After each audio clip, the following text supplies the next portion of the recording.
Mensaje de los tres ángeles. La última amonestación a la humanidad.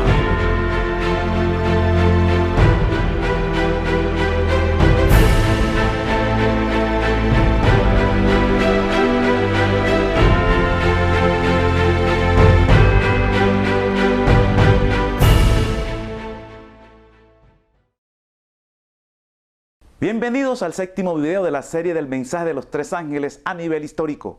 En el video anterior terminamos el tema acerca de la reforma pro salud, tema sumamente importante para el crecimiento espiritual. Igualmente, el siguiente tema es de suma importancia para el movimiento adventista del séptimo día.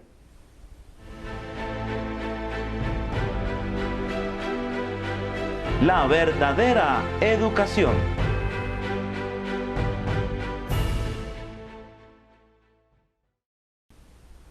Un tercer desarrollo del estilo de vida e institucional entre 1863 y 1888 se centró en la educación cristiana.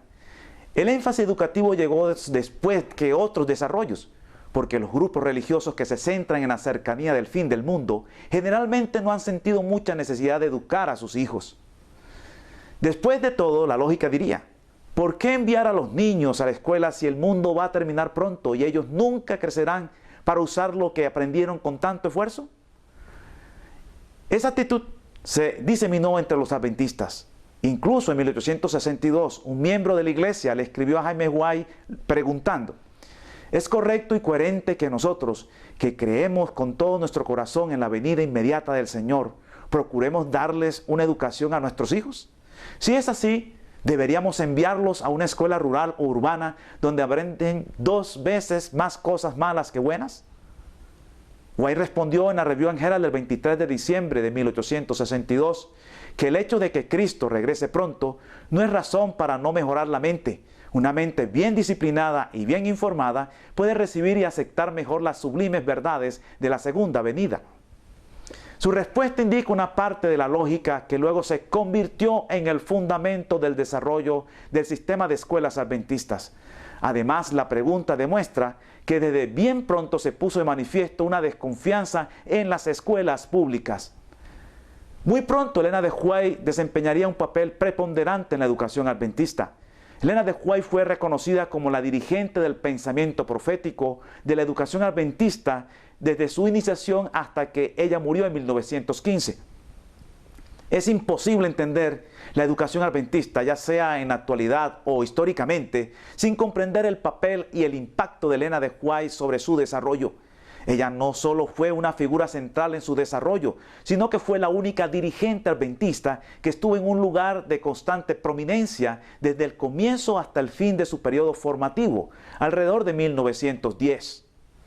En ningún lugar de los escritos de Elena de White encontramos expuestos más explícitamente los principios del tema del gran conflicto que en sus escritos sobre principios educativos.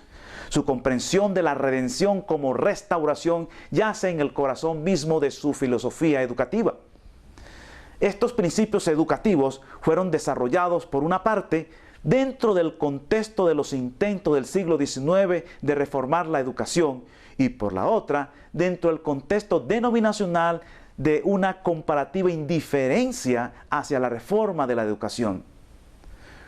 Una de las declaraciones más impactantes e impresionantes es la que encontramos en el libro Mente, Carácter y Personalidad, tomo 1, páginas 53 y 54, donde nos dice claramente que si dejamos de entender el tema de la verdadera educación, nunca tendremos un lugar en el reino de Dios. Ahora, como nunca antes, necesitamos comprender la verdadera ciencia de la educación. Si dejamos de entender esto, nunca tendremos un lugar en el reino de Dios. Esta es la vida eterna, que te conozcan a ti, el único Dios verdadero, y a Jesucristo a quien has enviado. Juan 17:3. Si este es el precio del cielo, ¿no conduciremos nuestra educación según este plan?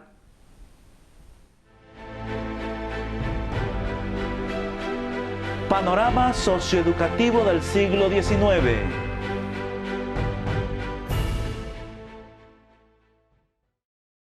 Las voces que intentaban reformar los sistemas educativos en el siglo XIX sonaban como lamentos solitarios en el desierto.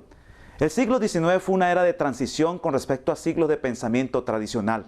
en casi cada área de la vida norteamericana, incluyendo teología, filosofía, medicina, industrialización y educación, el siglo XIX estaba en fermento. En materia de educación, la lucha se concentraba en los viejos odres de la educación clásica, que se enfocaba en los idiomas antiguos o lenguas muertas, y en la filosofía de la civilización occidental.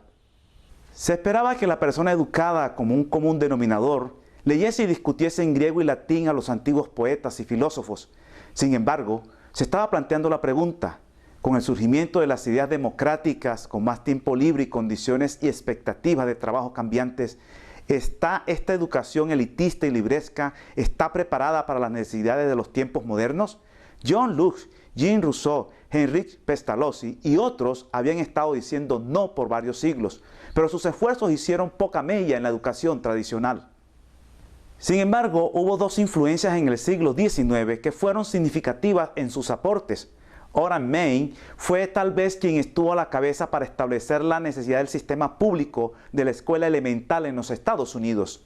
También escribió extensamente sobre las necesidades tempranas de que los niños comprendieran la fisiología y obtuviesen una educación práctica. La otra influencia importante se centró en experimentos educativos con trabajo manual unidos al énfasis en instrucción bíblica en vez de los clásicos tradicionales.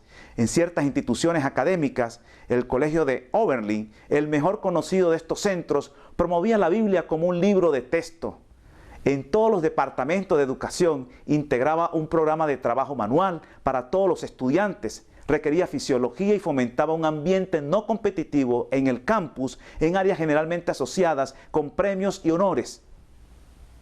Pero a fines de la década de 1850, estas notables reformas educativas habían perdido su entusiasmo inicial y sus programas pronto se amoldaron al patrón prevaleciente en otros colegios norteamericanos.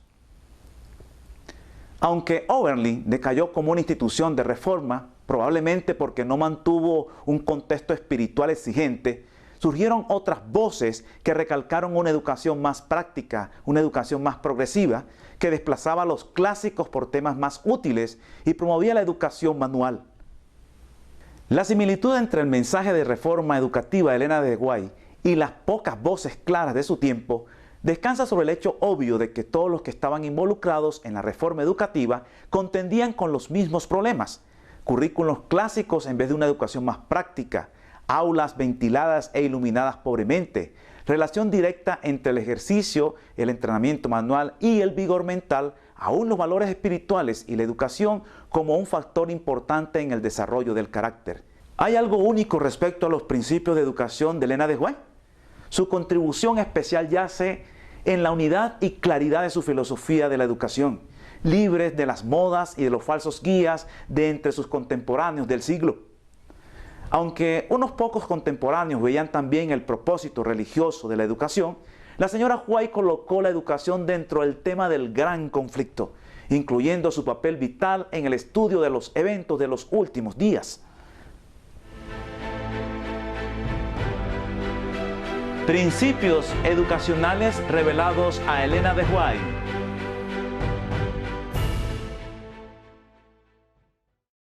Analizaremos los diferentes principios generales educacionales revelados a Elena de White, los cuales fueron el fundamento de la educación de los adventistas del séptimo día. La redención es el objeto de la educación.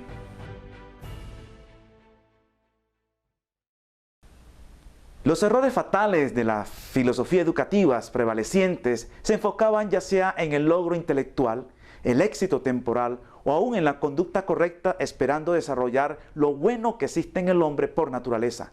Elena de White superó esos propósitos educativos lisonjeros, egocéntricos, con el concepto claro y simple de que la redención es el objeto de la educación.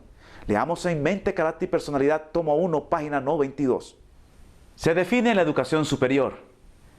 No se puede adquirir una educación superior a la que fue dada a los primeros discípulos, la cual nos es revelada por la palabra de Dios. Adquirir la educación superior significa seguir implícitamente la palabra, andar en las pisadas de Cristo, practicar sus virtudes. Significa renunciar al egoísmo y dedicar la vida al servicio de Dios.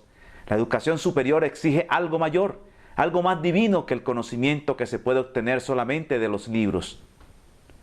Significa un conocimiento personal y experimental de Cristo. Significa emancipación de las ideas, de los hábitos y prácticas que se adquirieron en la escuela del príncipe de las tinieblas y que se oponen a la lealtad a Dios. Significa vencer la terquedad, el orgullo, el egoísmo, la ambición mundana y la incredulidad. Es un mensaje de liberación del pecado. Leamos ahora en el libro Consejo para los Maestros, página 13.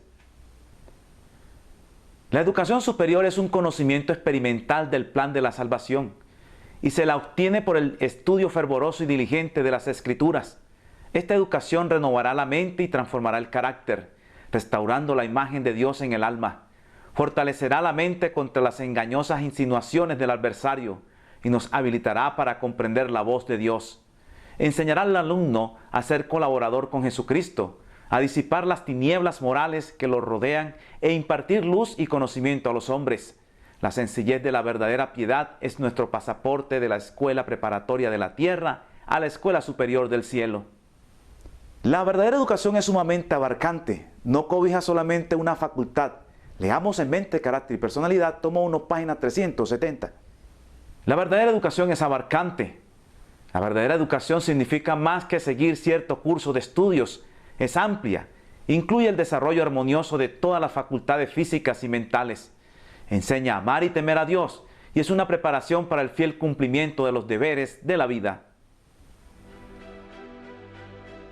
La redención del estudiante determina el currículum educativo. Este blanco fundamental de la educación, restaurar la relación rota entre Dios y el estudiante, determina la agenda y el currículum educativos.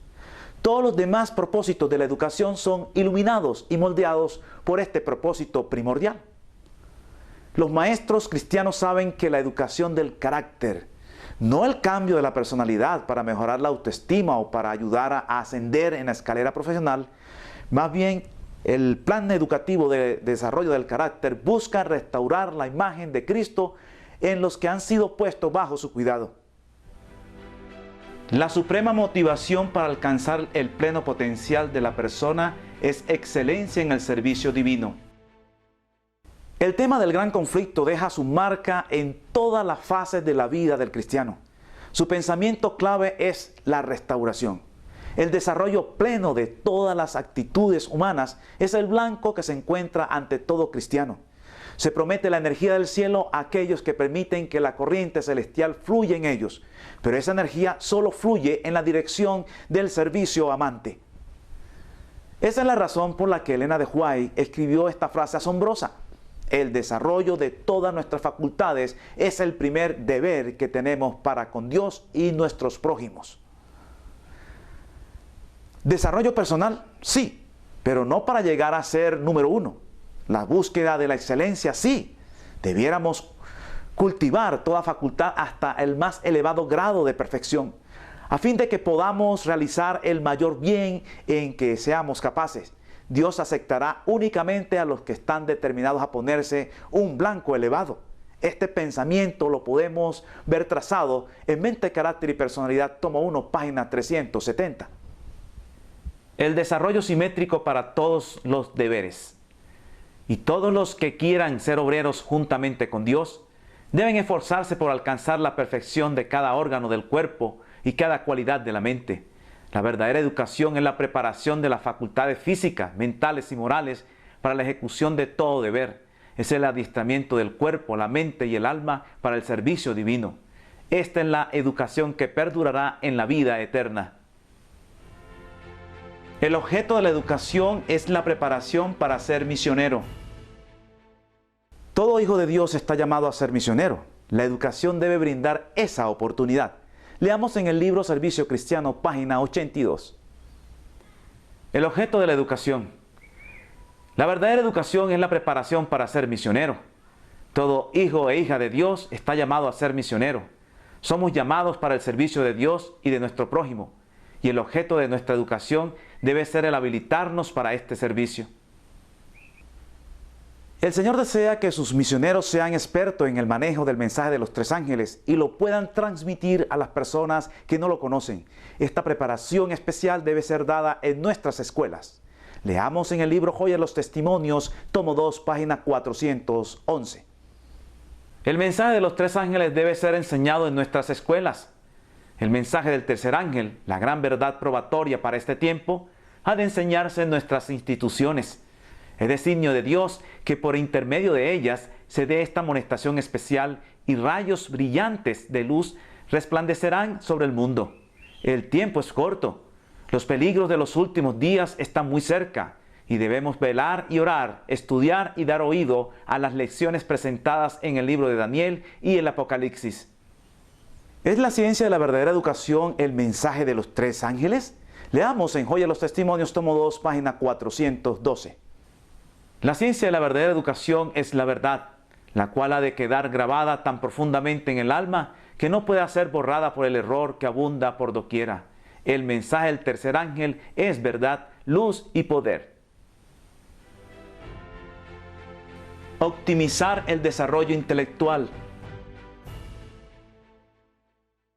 Se desafía a los estudiantes a alcanzar el punto más alto de la grandeza intelectual, si está balanceada por los principios religiosos. Leamos en Mente, Carácter y Personalidad, tomo 1, páginas 104 y 105. Muchos podrían ser gigantes intelectuales.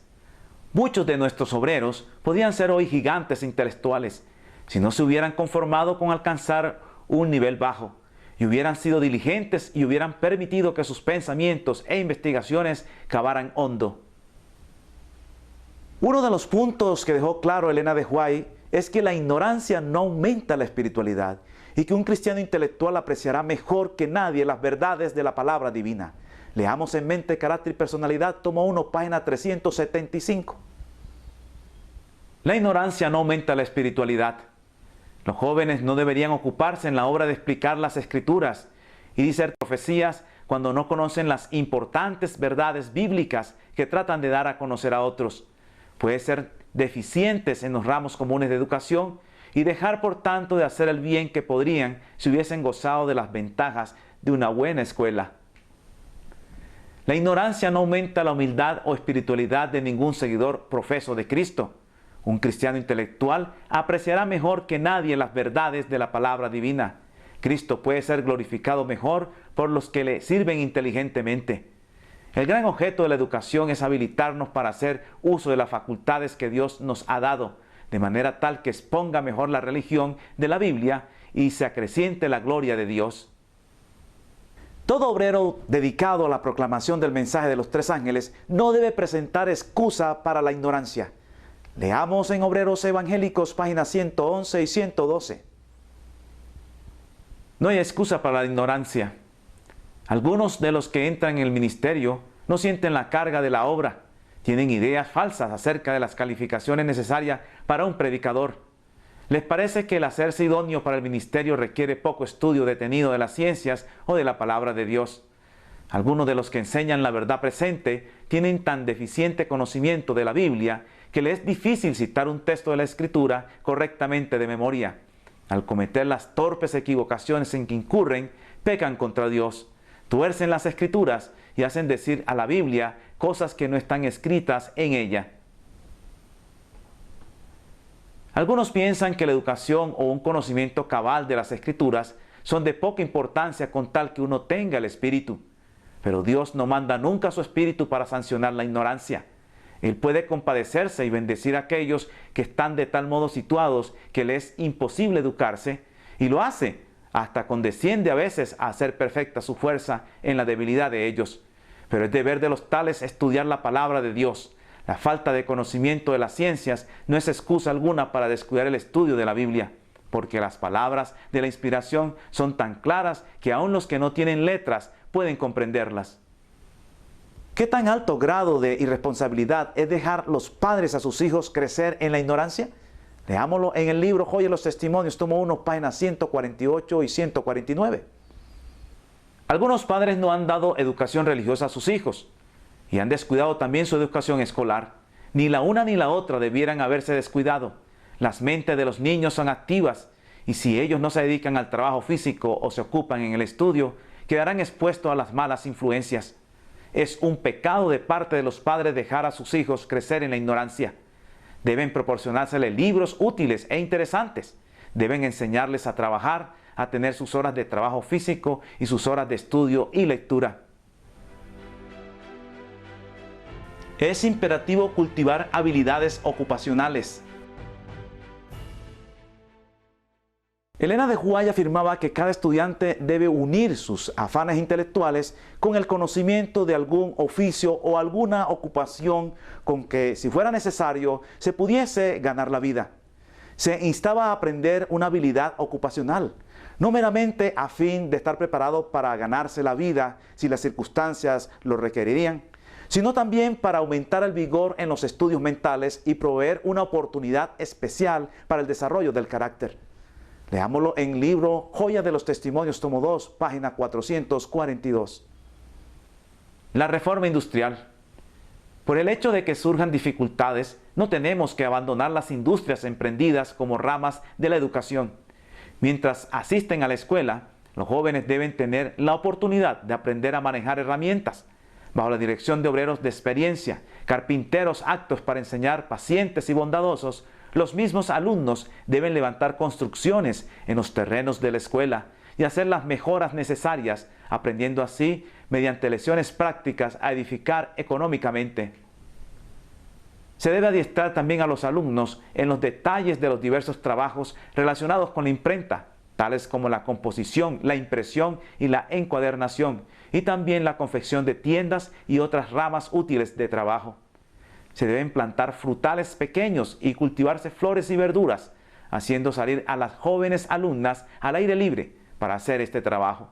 Así, mientras ejerciten el cerebro, los huesos y los músculos estarán adquiriendo también un conocimiento de la vida práctica.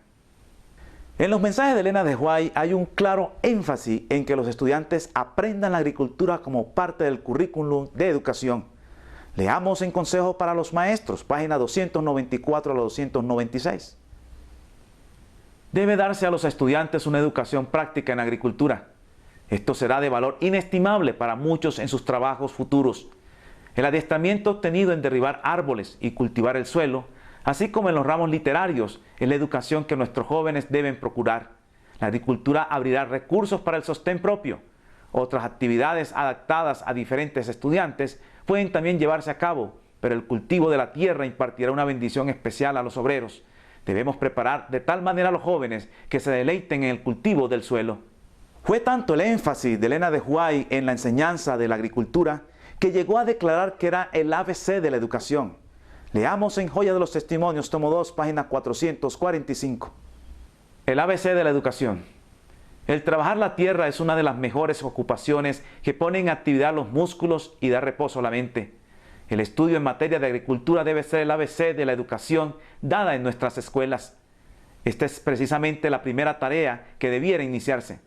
¿Qué tan vital es para el plan de Dios de educación que los directores de las escuelas sean conscientes del papel de la agricultura? Leamos en Joya de los Testimonios, tomo 2, página 444. Revela cobardía el avanzar con tanta lentitud e incertidumbre en lo tocante al trabajo, fase esa que ha de suministrar la mejor clase de educación. Mirad la naturaleza, hay sitio dentro de sus vastos límites para establecer escuelas donde los terrenos puedan ser preparados para la labranza y cultivados. Algunos no aprecian el valor del trabajo agrícola. Estos no debieran hacer planes para nuestras escuelas, pues detendrían el avance de cualquier cosa en las direcciones debidas. En lo pasado su influencia ha sido un impedimento. Si Elena de White hace un énfasis en que los alumnos deben estudiar la agricultura, ¿qué papel juega la vida rural en el plan de educación de Dios? Leamos en Mensajes Selectos, tomo 2, página 407.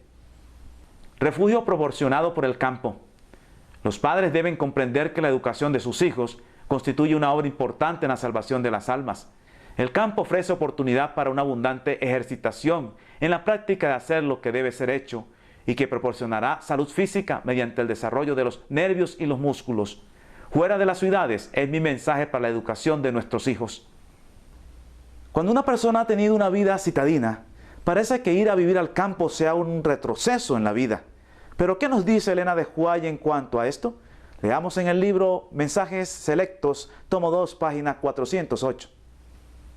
Satanás tiene el propósito de atraer a las ciudades a los hombres y las mujeres, y con el fin de lograrlo, inventa toda clase de novedades y diversiones, y toda clase de recursos que resultan excitantes. Y las ciudades del mundo están llegando a ser hoy como las ciudades que existían antes del diluvio. ¿Quién será amonestado? Volvemos a decir, fuera de las ciudades. No consideréis que es una gran privación el tener que trasladaros a los cerros y las montañas, sino buscad un retiro donde podáis estar solos con Dios para aprender su voluntad y sus caminos. Pero si todos los adventistas del séptimo día se trasladaran al campo, ¿quiénes harían la obra misionera en las ciudades? Leamos en Mensajes Selectos, tomo 2, páginas 410 y 411. Hay que hablar la verdad, ya sea que los hombres la escuchen o no.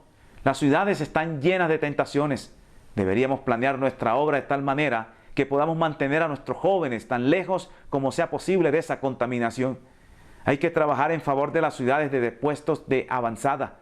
El mensajero de Dios dijo, ¿no serán amonestadas las ciudades? Sí, pero no por el pueblo de Dios que vive en ellas, sino mediante sus visitas realizadas para advertirlas de lo que acontecerá sobre la tierra. ¿Qué otras instituciones, además de las escuelas y colegios, deben estar en el campo? Leamos en Mensajes Selectos, tomo 2, página 411. Iglesias, pero no instituciones en las ciudades. El Señor nos ha indicado repetidamente que debemos trabajar en las ciudades desde puestos de avanzada ubicados fuera de ellas. En esas ciudades debemos tener casas de culto como monumento de Dios, pero las instituciones destinadas a la publicación de la verdad, a la curación de los enfermos y a la preparación de los obreros deben establecerse fuera de las ciudades. Es especialmente importante que nuestra juventud sea protegida de las tentaciones de la vida en la ciudad. Si el mensaje de la salida al campo es vital en el proceso educativo de Dios, ¿cuál sería la manera correcta para salir al campo? Leamos en Mensajes Selectos, tomo 2, página 414. No deben realizarse movimientos imprudentes motivados por el consejo de salir de Battle Creek. No hagáis nada sin buscar la sabiduría de Dios, quien ha prometido darla liberalmente a todos los que se la pidan, sin reconvenir a nadie. Todo lo que se puede hacer es aconsejar e informar, y luego dejar a los que están convencidos acerca de cuál es su deber, que actúen bajo la dirección divina y enteramente dispuestos a conocer a Dios y a obedecerle. Leamos en el mismo libro, página 415-416. Me dirijo a la iglesia de Battle Creek para que actúe de acuerdo con los consejos dados por Dios. Es necesario que muchos salgan de Battle Creek y sin embargo también es necesario que tengáis planes definidos acerca de lo que haréis cuando salgáis de Battle Creek. No salgáis apresuradamente sin saber lo que estáis haciendo. Ojalá que haya generales, hombres sabios y considerados, hombres bien equilibrados, que sean consejeros seguros, que comprendan la naturaleza humana y que sepan cómo dirigir y aconsejar en el temor de Dios. Leamos en el mismo libro, página 416. Los peligros de la nueva experiencia. No se haga nada en forma desordenada para que no se produzcan grandes pérdidas, ni se sacrifiquen las propiedades a causa de discursos ardientes e impulsivos que despiertan un entusiasmo que no está de acuerdo con la voluntad de Dios, para que una victoria que es esencial que se obtenga no se convierta en derrota por falta de una moderación adecuada, de proyectos adecuados, de principios sólidos y de propósitos definidos. En este asunto debe haber una dirección sabia y todos deben actuar bajo la dirección de un consejero sabio e invisible, el cual es Dios. En la salida al campo hay que tener en cuenta muchas consideraciones, por lo cual se aconseja que las personas inicien un proceso progresivo de salida al campo, que puede consistir en una experiencia de agricultura urbana, luego con agricultura periurbana y más adelante con agricultura rural. Se aconseja que mejor pase un periodo prudencial en algún lugar donde habiten hermanos adventistas antes de salir solos al campo. ¿Hay alguna razón, además de la parte educativa, para salir al campo? Leamos en el libro Mensajes Selectos, tomo 2, página 412. El mundo protestante ha establecido un día de reposo idolátrico en el lugar donde debería estar el sábado de Dios y va en pos de las pisadas del papado. Por esta razón veo la necesidad de que las familias del pueblo de Dios se trasladen fuera de las ciudades, a lugares apartados del campo, donde puedan cultivar la tierra y cosechar los productos que ellas mismas siembren. De este modo podrán criar a sus hijos con hábitos sencillos y saludables. Veo la necesidad de apresurarse a fin de tener todas las cosas dispuestas para la crisis. En el pasaje anterior se nos muestra que uno de los objetivos para la salida al campo por parte del pueblo de Dios es sembrar nuestros propios alimentos para enfrentar la crisis de la ley dominical. El pequeño tiempo de angustia que comienza con la ley dominical y termina con la caída de las plagas, el Señor nos dejó encomendado el cultivo de nuestros alimentos. En el gran tiempo de angustia, que comienza con la caída de las plagas y termina con la segunda venida de Cristo, dependeremos para nuestra alimentación de la bondad de Dios, que nos tendrá nuestro propio pan y agua seguros en este tiempo. En el gran tiempo de angustia, de nada nos serviría tener cultivado porque caería en manos de los adversarios de la ley de Dios. Esto lo estudiaremos más a profundidad en el tema de los eventos finales.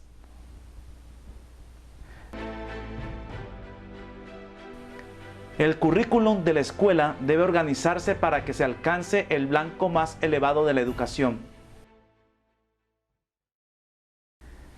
El contraste entre el currículum secular y el que está centrado en la Biblia se ve más claramente en cómo se percibe la naturaleza de los seres humanos. ¿Somos productos de un proceso evolutivo o somos seres creados, hechos a la imagen de nuestro Creador? ¿Es la educación un asunto de progresar y tener éxito en una carrera secular o es un proceso de permitir que nuestro Creador desarrolle su plan original para los seres humanos?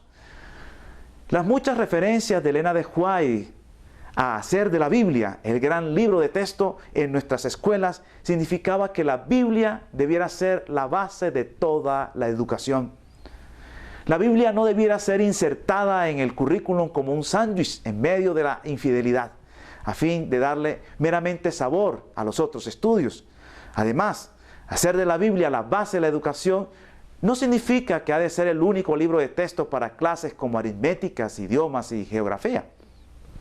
La Biblia no fue dada a la familia humana para que fuese su mejor enciclopedia, pero sí se da una visión global que ayuda a interpretar y aplicar la información. Elena de White señaló que todas las disciplinas académicas, que cada área de pensamiento asume un nuevo significado cuando se ven a la luz del tema del gran conflicto. Quiso decir que todas las clases deben enseñarse dentro del marco de la visión global bíblica, que cada clase debiera reflejar el gran propósito de la educación cristiana, restaurar en el hombre la imagen de su Hacedor.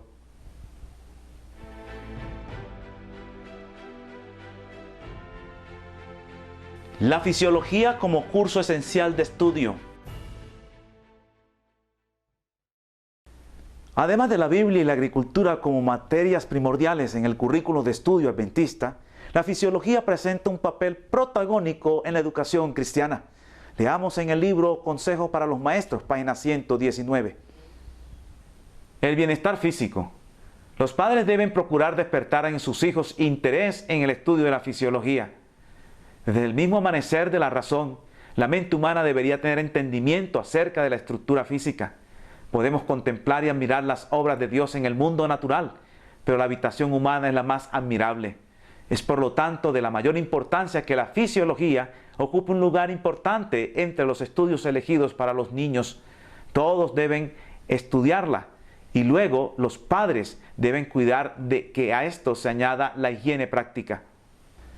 Psicólogos, educacionales y sociólogos están alarmados ante lo que muchos califican como el problema más crítico que enfrenta la civilización moderna, la desintegración de la familia. Elena de White escribió mucho acerca de la influencia del hogar para bien o para mal en la educación de los hijos. Ninguno de los dos padres debiera pasar al otro las responsabilidades de la educación de los hijos. Solo trabajando al unísono pueden el padre y la madre cumplir la obra que Dios ha depositado en sus manos. Pero la madre tiene un papel único. Ninguna otra obra puede igualarse en importancia con la suya. Una madre sustituta es un pobre reemplazo de una madre biológica que persigue otros blancos. ¿Por qué la responsabilidad de educar a los hijos descansa tan pesadamente sobre los padres, especialmente la madre? ¿Por qué razón servicios externos al hogar como las guarderías infantiles y los jardines de infantes de muy corta edad no pueden tomar el lugar de los padres? Leamos en Ministerio Curación, páginas 293 y 294. No puede darse demasiada importancia a la primera educación de los niños.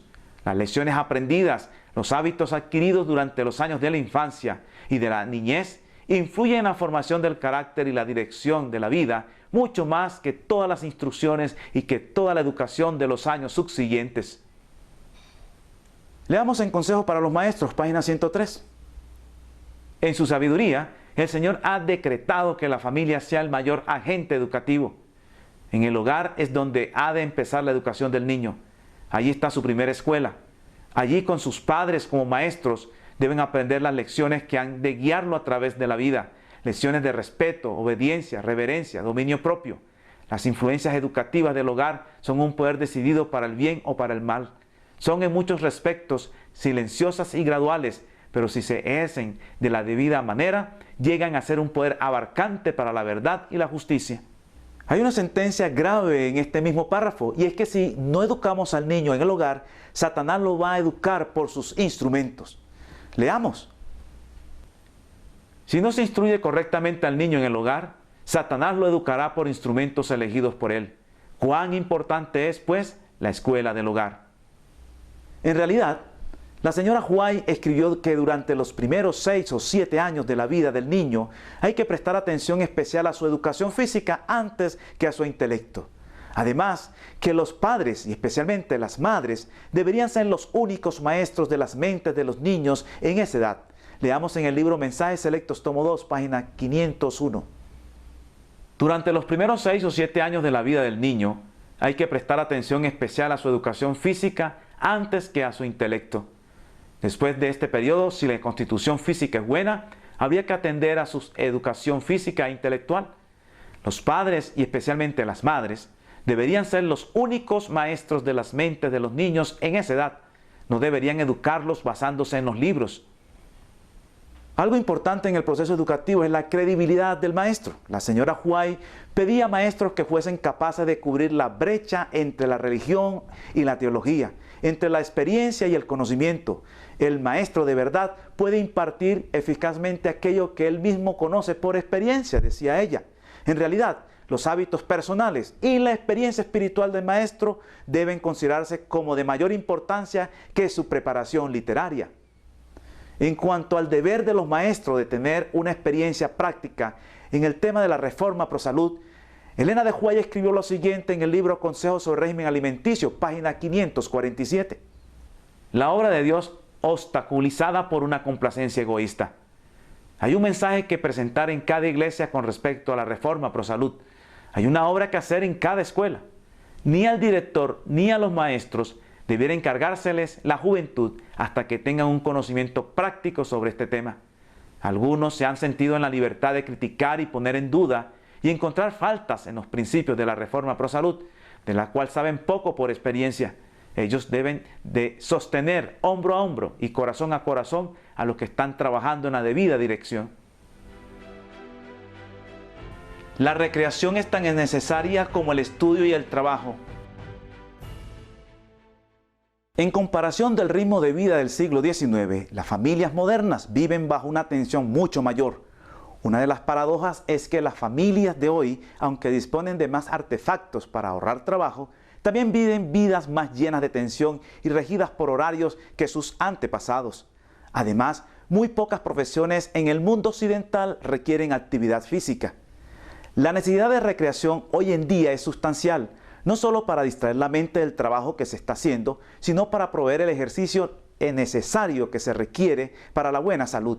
En otras palabras, no ha habido gente en toda la historia que haya necesitado más recreación planeada como la generación actual.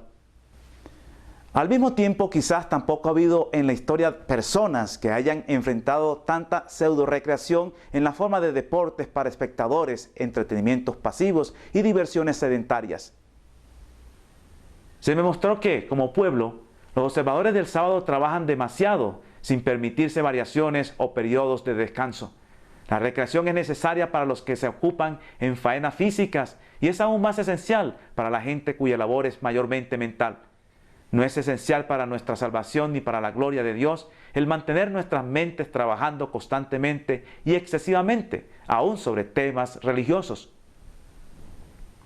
Hay recreaciones como el baile, juegos de barajas, damas, ajedrez, etc., que no podemos aprobar porque Dios las condena. Este tipo de recreación abre la puerta para cosas peores. No son beneficiosas en su tendencia, sino que tienen una influencia excitante, haciendo surgir en algunas mentes una pasión por ciertos juegos que conduce a los juegos de azar y a la disipación. Todos esos tipos de juegos deben ser condenados por los cristianos y sustituidos por otros que son perfectamente sanos.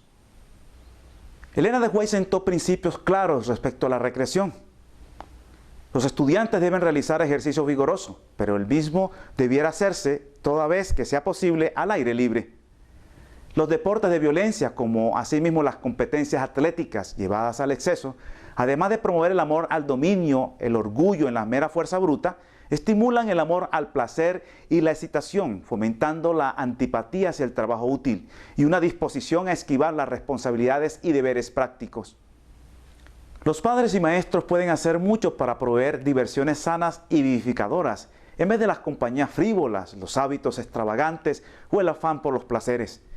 La forma más elevada de recreación, llena de bendiciones para los estudiantes, son aquellas actividades que lo hacen útiles a los demás. El hecho de estar ocupada la mente con cosas buenas es de mucho más valor que un sinnúmero de barreras, de leyes y disciplinas. Educar a los estudiantes para ser pensadores, no meros reflectores. Los pensadores hacen más que aceptar pasivamente el pensamiento de otros. Procuran dominar lo que otros han dicho o descubierto. Los pensadores contemplan las grandes realidades del deber y del destino. Son amos y no esclavos de las circunstancias y poseen amplitud de mente, claridad de pensamiento y valor para defender sus convicciones. Los jóvenes han de ser pensadores. Cada ser humano creado a la imagen de Dios está dotado de una facultad semejante a la del Creador. La individualidad, la facultad de pensar y hacer. Los hombres en quienes se desarrolla esta facultad son los que llevan responsabilidades, los que dirigen empresas, los que influyen sobre el carácter. La obra de la verdadera educación consiste en desarrollar esta facultad, en educar a los jóvenes para que sean pensadores y no meros reflectores de los pensamientos de otros hombres. ¿Cómo alcanza uno este blanco elevado? Elena de White expresó ciertos principios que los pensadores debieran comprender. Los pensadores comprenden los peligros de la competencia. La pregunta determinante es ¿por qué uno quiere sobresalir? Uno de los temas constantes de la señora White es el llamado a la excelencia, alcanzar el nivel más elevado posible en cualquier campo de estudio o trabajo de la vida en que uno se ocupe. Pero un problema central de los sistemas educativos que prevalecen actualmente es que se insta a la excelencia por las razones equivocadas y al lograrlas por los métodos erróneos. La señora White planteó la pregunta, ¿cuál es la tendencia a la educación dada? Luego contestó, la complacencia del yo. Describió el blanco de la verdadera educación como la antítesis de la ambición egoísta, el anhelo de poder y la rivalidad egoísta. Observó que los métodos educativos tradicionales apelan a la emulación y la rivalidad y fomentan el egoísmo, raíz de todo mal. La lucha por la supremacía estimula el sistema de estudiar bajo presión y a menudo conduce a la deshonestidad. Al impulsar a los estudiantes a competir, el descontento amarga la vida y contribuye también a llenar el mundo de espíritus inquietos y turbulentos. Alcanzar el blanco bíblico de la educación, señaló la señora White, requeriría un cambio radical en algunos de los métodos corrientes de enseñanza. En vez de despertar el orgullo, la ambición egoísta y un espíritu de rivalidad, los maestros procurarían evocar un sentimiento de amor a la bondad, a la verdad y a la belleza. Harían desear lo excelente. El alumno se esforzaría por desarrollar en sí mismos los dones de Dios, no para superar a los demás, sino para cumplir el propósito del Creador y recibir su semejanza. La verdadera educación debe ser personalizada.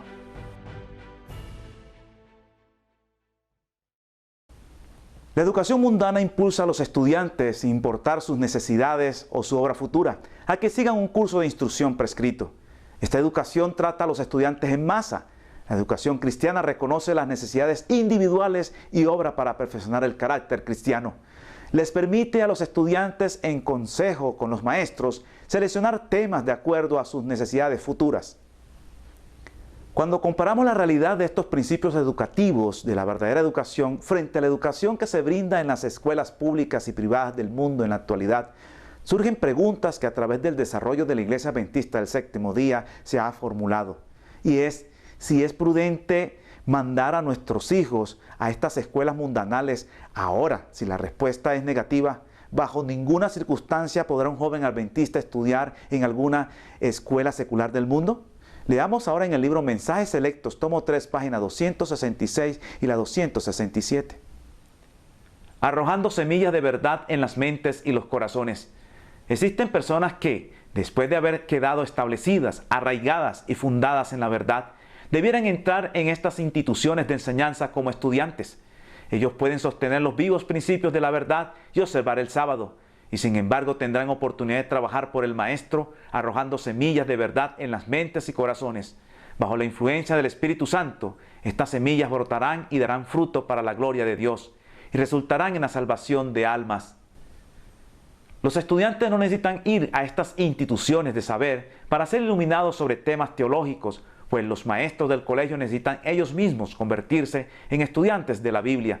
No deben iniciarse controversias abiertas, y sin embargo se dará oportunidad para hacer preguntas sobre doctrinas bíblicas, y la luz resplandecerá en muchas mentes. Se despertará un espíritu de investigación. Un procedimiento cargado de grandes peligros. Pero apenas me atrevo a presentar este método de trabajo, porque existe el peligro de que los que no tienen conexión con Dios se coloquen en estas escuelas y en vez de corregir el error y difundir la luz, sean desviados ellos mismos. Pero esta obra debe hacerse y será hecha por los que son guiados y enseñados por Dios.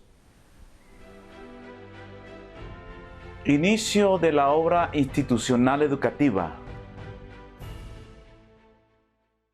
Como hemos visto una y otra vez durante la serie de videos del mensaje de los tres ángeles a nivel histórico, Dios guía a su pueblo paso a paso. Él no da todo el conocimiento de una sola vez. Dios nos dirige al siguiente paso en el momento apropiado. Así ocurrió en el campo de la educación. Para la década de 1890, el adventismo estaba preparado para una revolución educativa. En esta sección del video queremos analizar la lucha por la puesta en práctica de los principios de la verdadera educación en la formación y desarrollo de las instituciones educativas adventistas a través de la historia denominacional. Debemos comprender claramente que las luchas de hombres sinceros, aunque a veces erróneos, no son nuevas. No obstante, esta historia merece nuestra atención, no para mantener registro de quién fue el culpable, ni para arrojar recriminaciones sobre hombres que yacen muertos por largo tiempo, sino para aprender las lecciones dadas por Dios a nuestros predecesores espirituales. Colegio de Battle Creek. La escuela de Battle Creek, la primera en contar con patrocinio denominacional, abrió en junio de 1872 con Bell enseñando a 12 alumnos. Bell era graduado de Oberlin. Como una guía para la escuela de Battle Creek, la señora White escribió en Testimonios para la Iglesia número 22 titulado La educación de vida. En español hay un extracto de dicho testimonio en Joya de los Testimonios, tomo 1, página 314 y 318.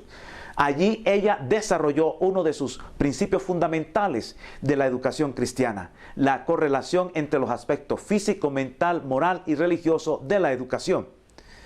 Los primeros años del colegio de Battle Creek fueron turbulentos. Los principios del testimonio de Elena G. de White en 1872 sobre la educación de vida pueden haber sido entendidos en teoría, pero ni los administradores ni los maestros parecían entender cómo implementar ciertos temas claves.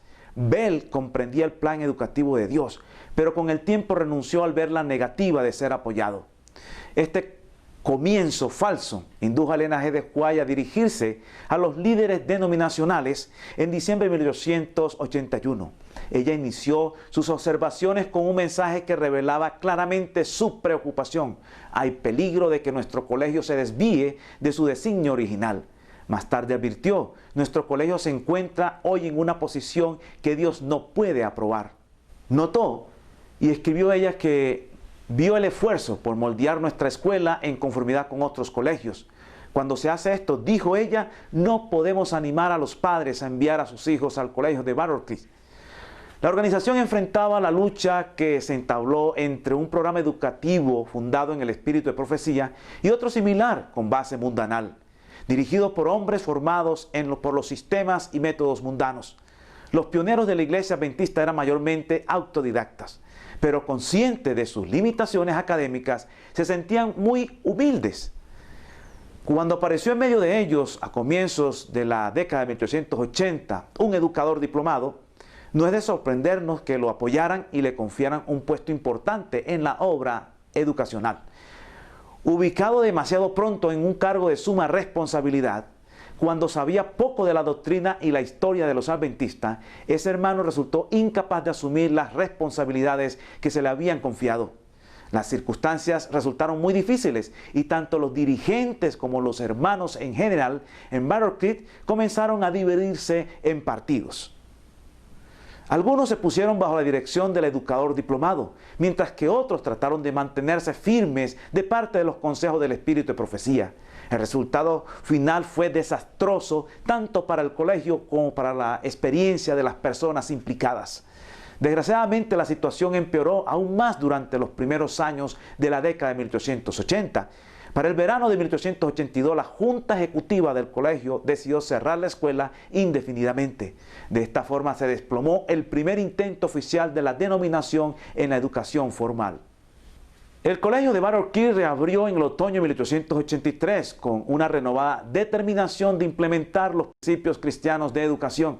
Sin embargo, a pesar de una mejora significativa, en ningún momento el colegio puso otra cosa en el lugar central que ocupaban los clásicos paganos, ni implementó totalmente un currículo reformado. Escuela Avondale. Cuando Elena de White fue a Australia en 1891, nunca previó nadie cuán grande impacto tendría esta institución de enseñanza superior sobre la filosofía educacional mundial de la denominación. En el colegio de Avondale, Elena de White por primera vez pudo ver hecho realidad su ilusión de un colegio basado en los principios de educación revelado por Dios a su sierva. En 1898 escribió que la educación adventista debe incluir un orden diferente de cosas, pero que ha tomado mucho tiempo comprender qué cambios debieran hacerse. En septiembre de 1898 escribió que nuestra escuela debe ser una escuela modelo para otras. En 1899 ella dijo que Dios había designado a Avondale para que fuese una lección objetiva y no para que imitase ninguna otra escuela que había sido establecida en los Estados Unidos o ninguna también establecida en Australia. En 1900 escribió que la escuela de Avondale debía ser una escuela modelo, no solo en el mundo adventista, sino para el mundo en general. Elena de White nunca usó la expresión anteproyecto educacional. Aunque usó palabras tales como modelo, lección objetiva y patrón, ella no quiso decir que Avondale debía copiarse rígidamente en cada detalle.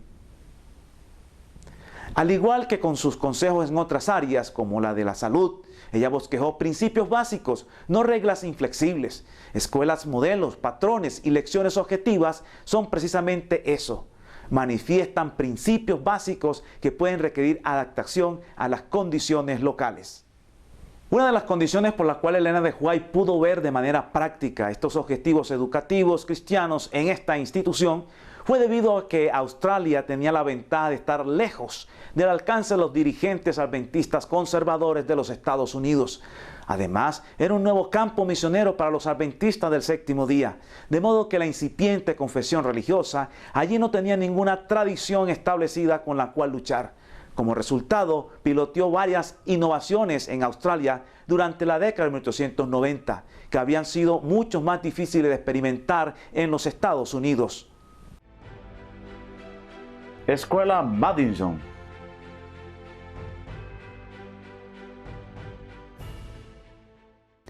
El Colegio de Madison fue la primera institución educativa pionera en la formación de misioneros de sostén propio en la Iglesia Adventista del Séptimo Día.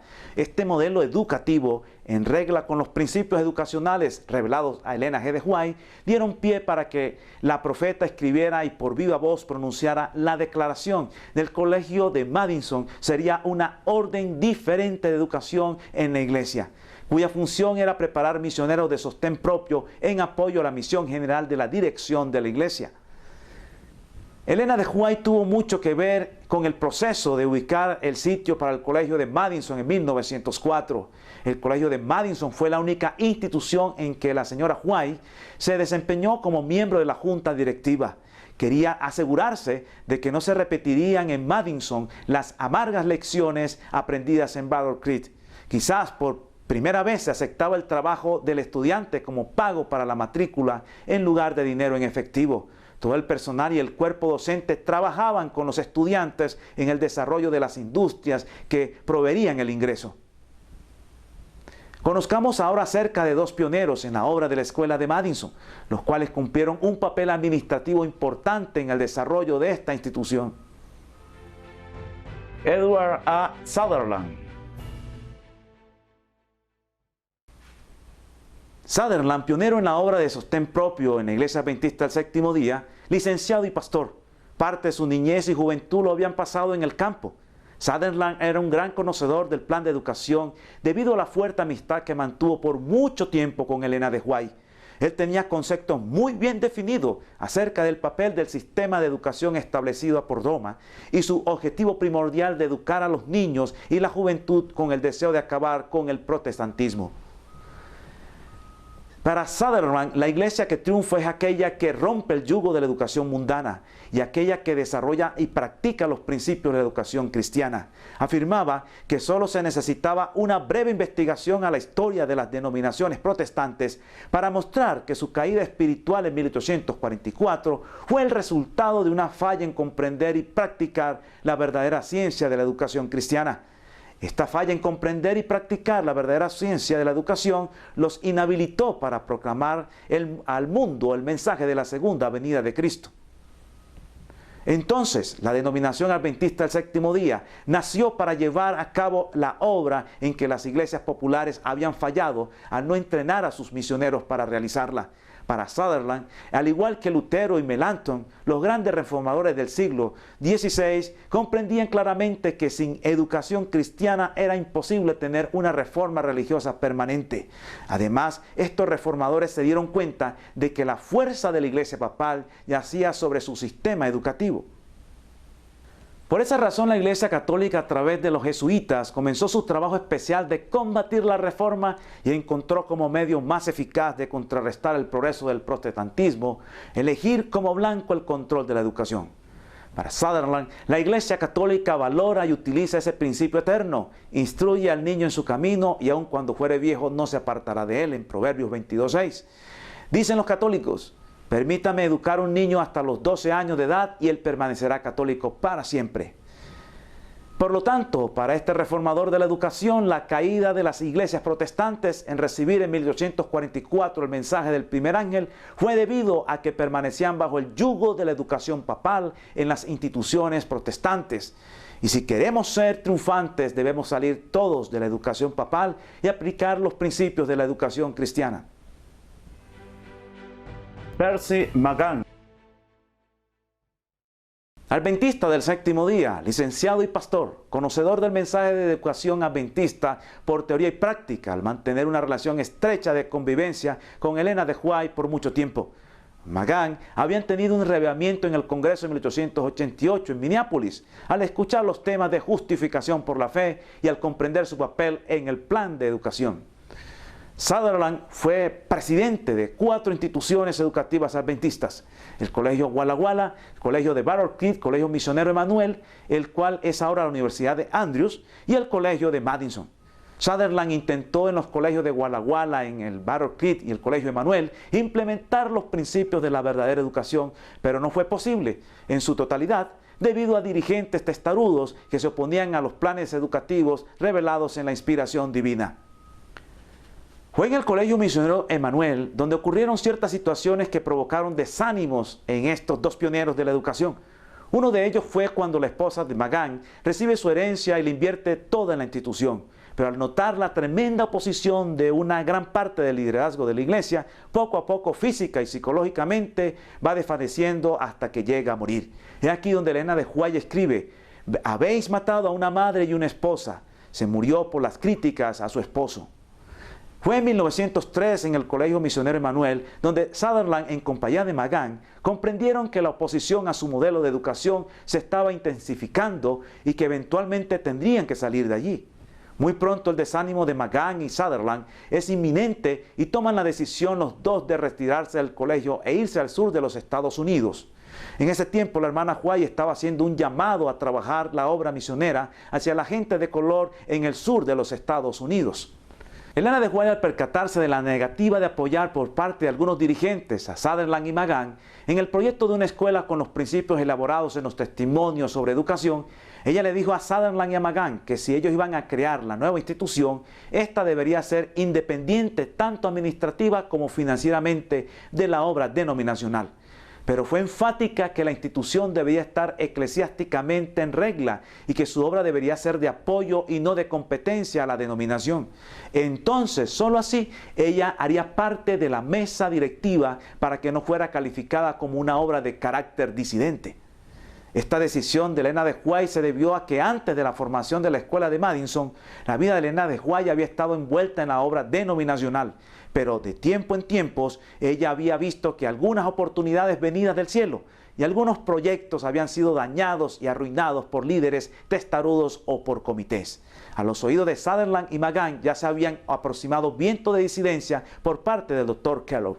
El Dr. Kellogg, el cual mantenía una cercanía muy directa con Sutherland debido a que habían estado compartiendo por mucho tiempo los dos juntos en el hogar de los White, Kellogg, conocedor del plan de la educación verdadera, motivó a Sutherland a realizar no solo una obra independiente administrativa y financieramente, sino que además se retiraran completamente de la organización adventista del séptimo día y se dedicaran prácticamente a una obra competitiva frente a la organización.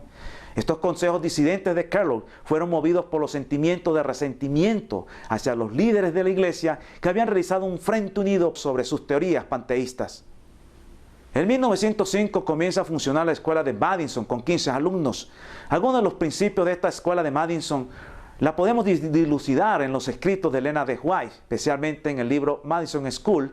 Dentro de ellos tenemos el de sostén propio de las escuelas. En estas instituciones de la Orden de Madison, los profesores deberían trabajar con los estudiantes labrando la tierra para el sostén del colegio.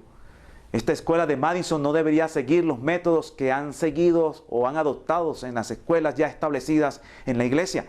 La escuela de Madison no solo era para enseñar Biblia y fisiología y cuidados del enfermo, sino que además debería aprender a trabajar físicamente y obtener su propio sostén. También tenían las promesas que si las demás escuelas adventistas seguían la metodología de Madison, como pueblo seríamos un espectáculo ante los hombres. Elena de White recomendó que la escuela de Madison sería una orden evangélica y que la mayor cantidad de recursos que se pudieran fueran empleados en la fundación de este tipo de instituciones. Leamos en Madison School, página 28 y página 29 y 35. El plan de las escuelas que hemos de establecer en estos años finales del mensaje debe ser de una orden completamente diferente del seguido en las que hemos instituido. Todo recurso posible debe ser dedicado para establecer escuelas de la Orden de Madison. Mucho después de la muerte de sus fundadores, la escuela de Madison llega a su triste final. Después de pasar por un proceso de recibir acreditaciones por parte del gobierno, se vieron en la necesidad de endeudarse para poder mantener en línea con la acreditación y si no, la perderían. En 1963 el colegio, con una gran deuda debido a las acreditaciones, es transferido a la Unión de Conferencias del Sur de la Iglesia Adventista, el derecho de propiedad y el uso también del hospital y del colegio. Luego en 1964 el proyecto Madison es cerrado totalmente. En resumen, podemos decir que el Colegio de Madison es un modelo a seguir para el establecimiento de escuelas del orden del sostén propio, los cuales son una de las herramientas finales de apoyo que tiene la Iglesia Adventista del Séptimo Día para terminar la obra final en el mundo. Colegio de Médicos Evangelistas, Universidad de Loma Linda. Esta institución llegó a ser una institución de renombre mundial, colocando a los adventistas en la cúspide en el área de la salud. Fueron reconocidos como personas que tenían unos principios de estilo de vida saludable, que lograban que conservaran una salud envidiable. Pero al paso del tiempo se han ido olvidando estos principios y la salud de los adventistas ha venido a pique. Durante la historia de la formación de las primeras instituciones educativas adventistas, siempre se ha presentado el debate si la institución debería tener o no tener la acreditación de expedir títulos profesionales. El bando que sostiene que no debería la institución aspirar a tener credenciales de acreditación se basa en la premisa de que las instituciones que se acreditan tienen que forzadamente someterse a todos los requerimientos del Estado, incluyendo aquellos requerimientos que están en contra de la ley de Dios y los buenos principios. Además, el sistema papal se ha apoderado de todo el sistema educativo y por otro lado, el papado fue el que implantó el sistema de los grados y las acreditaciones. El otro bando enfrentado presenta la posición de que las instituciones educativas que no están acreditadas no pueden ser un buen respaldo a los graduados en esas instituciones debido a que no generan confiabilidad en sus capacidades profesionales debido a no estar aprobadas sus competencias. Leamos un consejo de Elena de White dado en relación al Colegio de Loma Linda, teniendo en cuenta el contexto histórico en que se dio este testimonio. Leamos en el libro Consejos para los Maestros, páginas 463 a la 465. Debido a estas tentaciones peculiares que nuestros jóvenes deben afrontar en las facultades de medicina del mundo, se ha provisto una preparación médica en nuestras propias instituciones, bajo profesores cristianos. Nuestras escuelas mayores de las diferentes partes del campo deben ser colocadas en la posición más favorable para facilitar el estudio a nuestros jóvenes capaces y permitirles satisfacer los requerimientos de ingreso que exigen las leyes del Estado para los que quieren estudiar medicina. Deben obtenerse los profesores de más talento para que nuestras escuelas se pongan a la altura de vida. Los jóvenes y los de más edad que consideren deber suyo el prepararse para un trabajo que requiera ciertos exámenes legales deben poder obtener en los colegios de nuestras uniones todo lo que es esencial para entrar en una facultad de medicina. La oración realizará maravillas para los que velando se dediquen a ella. Dios desea que todos estemos en la posición de quienes aguardan y esperan. Él hará lo que ha prometido. Y por cuanto hay requerimientos legales que hacen necesario que los estudiantes de medicina tomen cierto curso preparatorio, nuestros colegios deben ponerse en condiciones de dar a sus estudiantes la preparación literaria y científica necesaria. Y no solo deben nuestras escuelas superiores dar esta instrucción preparatoria a los que piensan tomar un curso de medicina, sino que deben hacer también todo lo que es esencial para el perfeccionamiento de los estudios ofrecidos por nuestro Colegio de Médicos Evangelísticos de Loma Linda. Se les debe enseñar a tratar comprensivamente los casos de enfermedad, a fin de que no pueda ningún médico sensato imaginar que en nuestras escuelas privamos a los jóvenes de la instrucción necesaria para habilitarlos debidamente para ejercer la medicina. Los jóvenes que se han diplomado deben progresar continuamente en conocimiento, porque la práctica hace perfecto. Como se señaló cuando se fundó este colegio, debemos proveer lo esencial para nuestros jóvenes que desean ser médicos, a fin de que puedan prepararse inteligentemente y pasar los exámenes requeridos para probar su eficiencia como médicos. Al paso del tiempo, la obra educativa adventista ha estado en un conflicto entre los individuos que quieren establecer los centros educativos basados en los principios establecidos en la educación de vida y el personal que quiere establecer la corriente de educación mundanal. Por eso es muy importante estudiar los principios de educación de Dios, revelados en los testimonios de Elena de White sobre la educación de vida, para que cuando nosotros deseamos establecer instituciones educativas, estén estructuradas sobre el fundamento verdadero de la educación. Con esto hemos terminado este estudio interesante sobre la verdadera educación. Tenemos la esperanza que les será de gran ayuda espiritual. Los esperamos en la próxima oportunidad.